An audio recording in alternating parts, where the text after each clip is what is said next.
Hey Bursy Bears, my name is Jonathan, and today we're going to be talking about an extremely controversial topic. But before we start this, just make sure to subscribe and like and check out our other episodes. Anyway, on to the episode. So we all feel lonely at times, when our friends are not there at recess or when no one's online at Discord. In fact, I'm actually recording this episode on my own. We all feel lonely. I'd be surprised if you've never felt lonely in your life.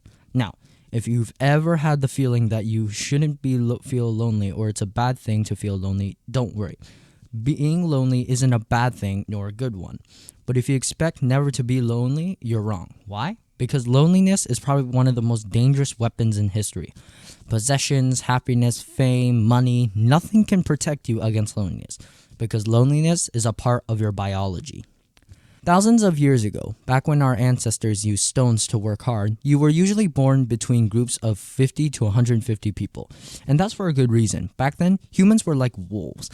It would be practically impossible for a single human being to manage all of the necessary requirements to survive. This includes like food, water, shelter.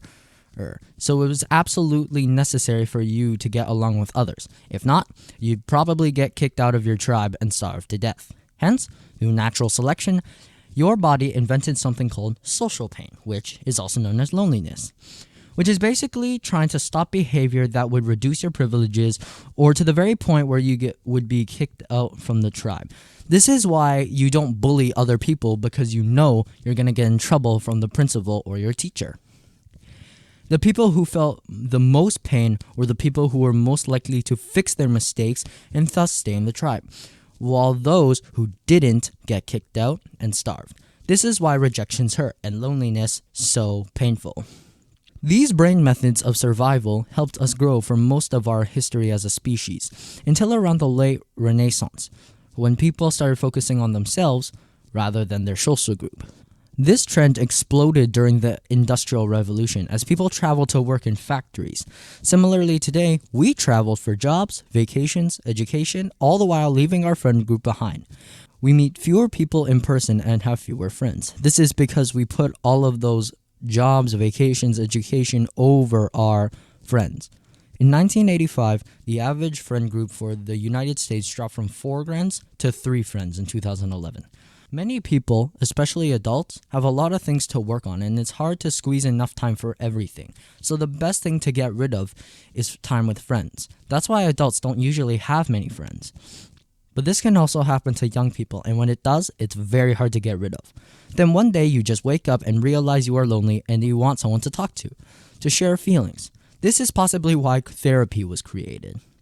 Although this might seem normal, the stress that comes from loneliness is among the worst things people can experience. It makes you age quicker, cancer deadlier, your immune system weaker. To put it into perspective, it's like smoking a pack of cigarettes a day, which, if you didn't know, is very unhealthy. However, the most dangerous thing about loneliness is when it becomes persistent, it can really mess up your brain. Basically, your body will go into self-protection mode. Why? Because your brain might start misinterpreting everything and start seeing danger everywhere. For example, the part of your brain that can recognize different faces will now get mixed up and perhaps think neutral faces are hostile. This is one of the many things that will make you seem more hostile than you actually are. So what can you do about loneliness? Well, if loneliness has become a problem in your life, the first step is to recognize the problem and that loneliness is a perfectly normal thing and nothing to be ashamed about. Pretty much everybody feels lonely at some point in their life, whether it's adulthood, elementary school, or when you're listening to this podcast. You can examine what you focus your attention on, like how people react to you when they see you, or the words in a conversation. You would have to determine whether or not the actual content of an interaction is negative or not.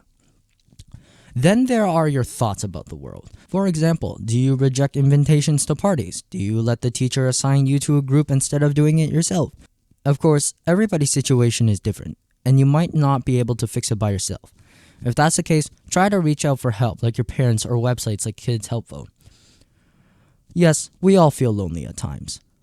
But keep in mind that loneliness isn't a bad thing.